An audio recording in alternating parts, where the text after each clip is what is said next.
हम दोनों साथ में मेडिकल कॉलेज में पढ़ते थे। पता नहीं उस लड़की में ऐसी क्या बात थी जो सैकड़ों लड़कियों के होने के बावजूद भी मैं बस उसको ही देखा करता था। मेरा दिल बस उसे ही चाहता था, मगर वह कभी मेरी तरफ देखती भी नहीं थी। मुझसे ही नहीं, वह बाकी सब लोगों से भी बस उतने ही बात करती थी जितना काम होता था। बहुत ही बुझी बुझी सी रहती थी। और ये इत्तेफाक ही था कि पढ़ाई पूरी होने के बाद हम दोनों की नौकरी एक ही सरकारी अस्पताल में लग गई। यहाँ पर भी हम दोनों साथ में ही ड्यूटी पर थे। एक दिन वह मरीज़ को बड़े ही दिल लगाकर देख रही थी। मैं हैरानी से उसे देख रहा था कि गंदे गंदे कपड़ों वाले बच्चों और औरतों को भी वे बड़े आराम से बिना नाक मुँह चढ़ाए देख रही थी। फिर उसके पास एक बूढ़ी अम्मा आई और वे उनका चेकअप करने लगी। वे बूढ़ी अम्मा उससे बोली कि बेटा, मैं तुम्हारी माँ की तरह ही हूँ। और उनके इतना कहते ही उसने अपने हाथ में पकड़ा हुआ स्टेथोस्कोप फेंक दिया और बोली, मेरी कोई माँ नहीं है और मुझे माँ की ज़रूरत भी नहीं है। ये कहकर वे अपने कमरे की तरफ भाग गई। मैंने ही बाकी बचे हुए पेशेंट को देखा। जब वे सारे पेशेंट चले गए तो मैं भी उसके कमरे में चला गया। तो वे तब भी रो ही रही थी। मैं उसके पास जाकर बैठ गया। उसने मेरी तरफ देखा भी नहीं। मैं उससे बोला, क्या बात है साक्षी, मैंने तुम्हें इससे पहले कभी इतने गुस्से में नहीं देखा। मैं चाहता था कि वह मुझे अपने दिल की हर बात बताए। मुझे लगता था कि उसके अंदर बहुत कुछ चल रहा है। जब तक वे सारी बातें बाहर नहीं आएंगी, वे सोच सोच कर पागल हो जाएगी। उसने मुझसे कहा कि नहीं आकाश, ऐसी कोई बात नहीं है, तुम यहाँ से चले जाओ, मैं अब ठीक हूँ। मैं वहीं बैठा रहा और फिर मैंने 2 कप कॉफ़ी मंगवाई और उससे बोला, लो साक्षी, कॉफ़ी पी लो, तुम्हारा मूड ठीक हो जाएगा। उसने वे कप मेरे हाथ से ले लिया और कॉफ़ी पी ली।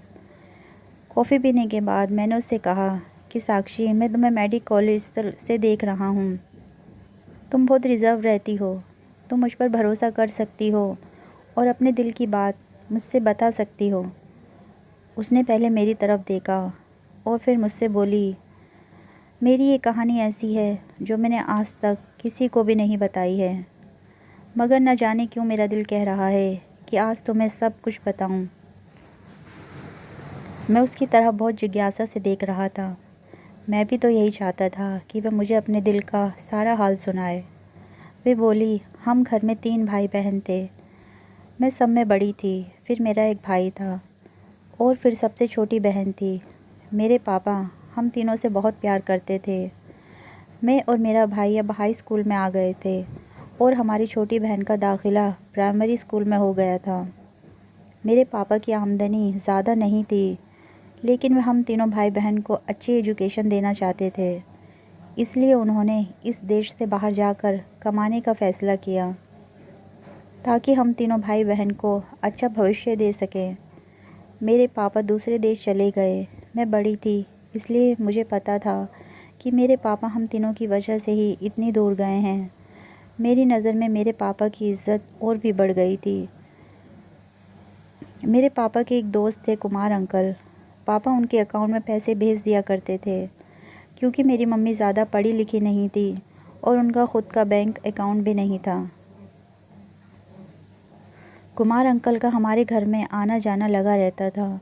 उनके ख़ुद भी 3 बच्चे थे और उनकी पत्नी भी बहुत अच्छी थी।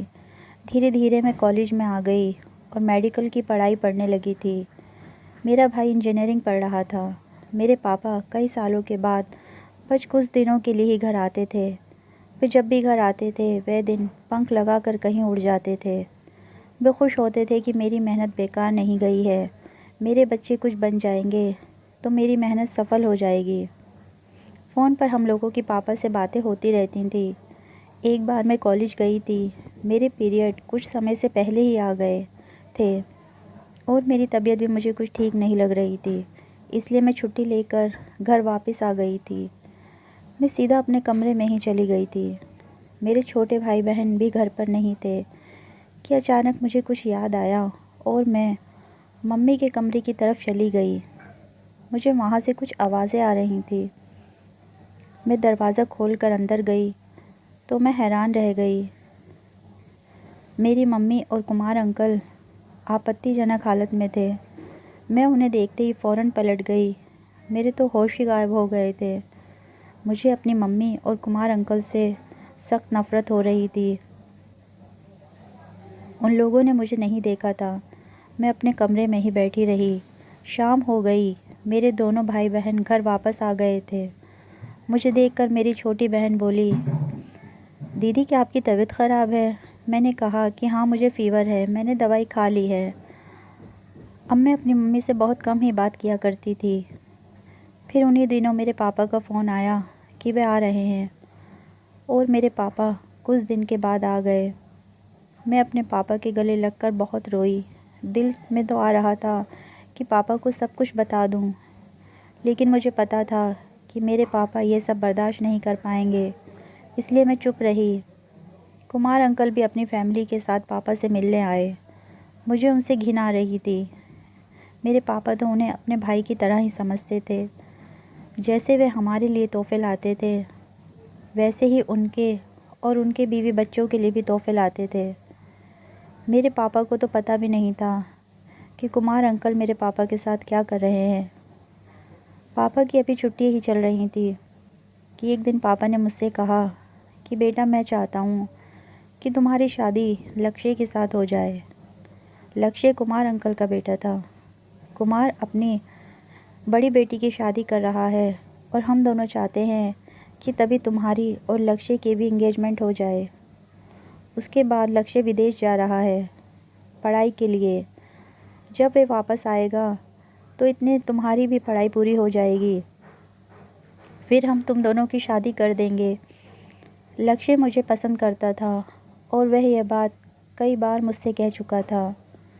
मुझे भी वह अच्छा लगता था, लेकिन अब बात अलग थी। अब मैं कैसे उस आदमी के बेटे से शादी कर सकती थी? मगर मेरे मना करने के बाद भी मेरी एंगेजमेंट लक्ष्य के साथ हो गई। लक्ष्य बहुत खुश था। वह मुझसे बार बार ये वादा कर रहा था कि वह मुझे हमेशा खुश रखेगा। मेरे पापा की भी छुट्टियां ख़त्म हो गई थी। वे वापस चले गए थे। एक दिन मैं घर वापस आई तो मेरी नानी मम्मी से कह रही थी कि अब वे इस घिनौने खेल को ख़त्म कर दे। अब तो वे कुमार तुम्हारी बेटी का ससुर बनने वाला है। मम्मी की नज़र जैसे ही मुझ पर पड़ी, वे खड़ी हो गईं। नानी ने भी पलटकर मुझे देखा तो वे चुप हो गईं। मैंने नानी से पूछा कि आप भी ये सब जानती हैं? आपने इन्हें रोका क्यों नहीं मेरे पापा को धोखा देने से? मेरी मम्मी और नानी ने मुझसे हैरानी से पूछा कि तुम्हें कैसे पता चला? मैंने उन्हें सारी बात बता दी। मेरी मम्मी मुझसे माफ़ी मांगने लगीं और बोली, बेटा मुझे माफ़ कर दो, मुझे मेरी गलती का एहसास है। पहले तो ये सब गलती से हुआ था, लेकिन फिर ये मेरी मजबूरी बन गया था। कुमार मुझे धमकियाँ देता रहता था। मैंने अपनी मम्मी के मुंह पर थूक दिया। अब मेरा उस घर में दिल नहीं लग रहा था। मैं हॉस्टल में रहने लगी। मुझे हॉस्टल में ही पता चला कि कुमार अंकल की पत्नी का एक लंबी बीमारी के चलते देहांत हो गया है। लक्ष्य ने मुझे फ़ोन पर कहा कि मैं वहाँ पर आ जाऊँ, लेकिन मैंने उससे बहाना बना दिया। थोड़े दिनों बाद लक्ष्य का फ़ोन आया कि मेरी छोटी बहन मीना की शादी है, अब तुम उसमें तो आ जाओ। मगर मैंने झूठ बोल दिया कि मेरे कुछ असाइनमेंट हैं जो मुझे जल्दी ही सबमिट करने हैं, मुझे यहाँ से छुट्टी नहीं मिल पाएगी। वह मुझसे नाराज़ हो गया था। उसके बाद उसने मुझे फ़ोन करना बंद कर दिया था। इस बात बहुत दिन हो गए थे। एक दिन मैं अपने हॉस्टल के रूम में ही थी कि मुझे वार्डन ने अपने कमरे में बुलवाया। मैं वहाँ पर गई तो वहाँ पर कुमार अंकल बैठे हुए थे। फिर मुझसे बोले, तुम घर पर क्यों नहीं आ रही हो? तुम्हारे पापा भी वापस आ गए हैं और उनकी तबीयत बहुत ख़राब है। वे तुमसे मिलना चाहते हैं। उन्होंने मुझे तुम्हें लेने भेजा है। पापा की तबीयत ख़राब है, ये सुनते ही मेरी अक्ल पर तो पर्दे ही पड़ गए थे। वार्डन की परमिशन लेकर मैं कुमार अंकल की गाड़ी में आकर बैठ गई और हम दोनों घर की तरफ चल पड़े। मेरे दिमाग में तो बस मेरे पापा ही चल रहे थे। मैंने एक बार भी नहीं सोचा कि ये सब इस इंतहाई घटिया इंसान की साजिश हो सकती है। कुमार अंकल ने गाड़ी अपने घर के सामने जाकर रोकी। मैंने उनसे पूछा कि आपने गाड़ी यहाँ पर क्यों रोकी है? वे बोले कि लक्ष्य का कोई मैसेज आया है जो तुम्हें तुम्हारे घर वालों के सामने नहीं दे सकता हूँ। मैं उनके साथ घर के अंदर आ गई। वे बोले, लक्ष्य तुम्हारे साथ शादी करने के लिए मना कर रहा है। जैसे तुम्हें मेरे और तुम्हारी मम्मी के रिश्ते के बारे में पता है, उसे भी पता चल गया है। उसका कहना है कि जब माँ ऐसी है तो उसकी बेटी भी वैसी ही होगी। ये कहते कहते वे मेरे पीछे की तरफ चले गए और मेरे सिर पर कुछ मारा, जिससे मैं बेहोश हो गई। और जब कुछ घंटों के बाद मुझे होश आया तो मैं अपनी हालत देखकर पागलों की तरह चीखने लगी। मेरे शरीर पर मेरे कपड़े नहीं थे और वह मुझे देखकर हंस रहा था। मैं उसे गालियाँ देने लगी, लेकिन अब क्या हो सकता था? मैं अपनी इज्जत गंवा चुकी थी। मैंने अपने कपड़े समेटे और उन्हें पहनकर अपने घर की तरफ चल पड़ी। मैं जैसे ही घर के अंदर दाखिल हुई, मेरी नानी की नज़र मुझ पर पड़ी। उन्होंने मुझे पकड़ा, नहीं तो मैं चकरा कर नीचे गिर जाती।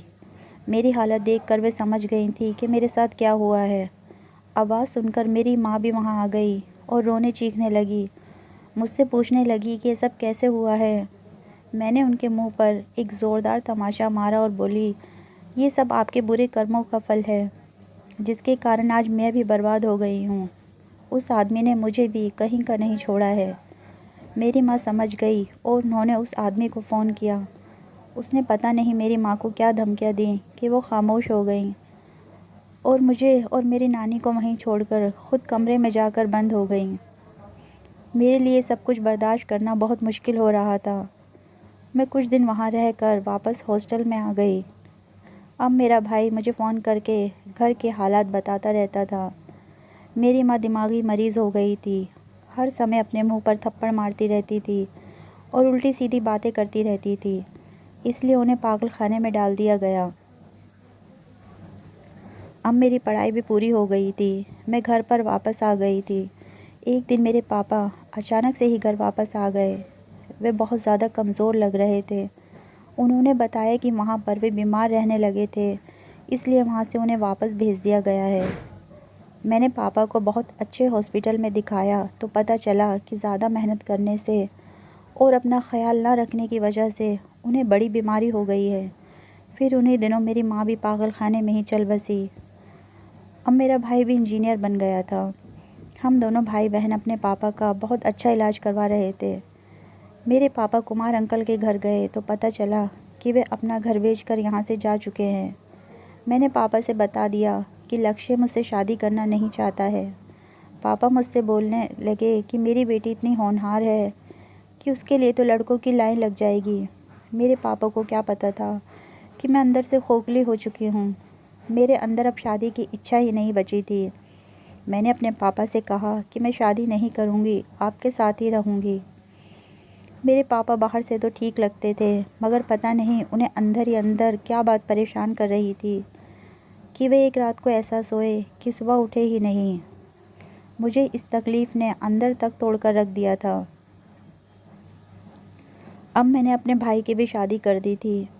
एक बार हम दोनों मॉल में गए थे घर का कुछ सामान लाने के लिए। सामान लेकर हम गाड़ी में रख ही रहे थे कि एक पागल आदमी हमारी गाड़ी के सामने आकर खड़ा हो गया। उसकी शक्ल बहुत ज़्यादा डरावनी लग रही थी। उसके शरीर पर जो ज़ख्म थे उन पर कीड़े चल रहे थे। वह मुझसे बोला, थूको, मुझ पर थूको। मैं डर गई और अपनी गाड़ी में आकर बैठ गई और गाड़ी के शीशे ऊपर चढ़ा लिए।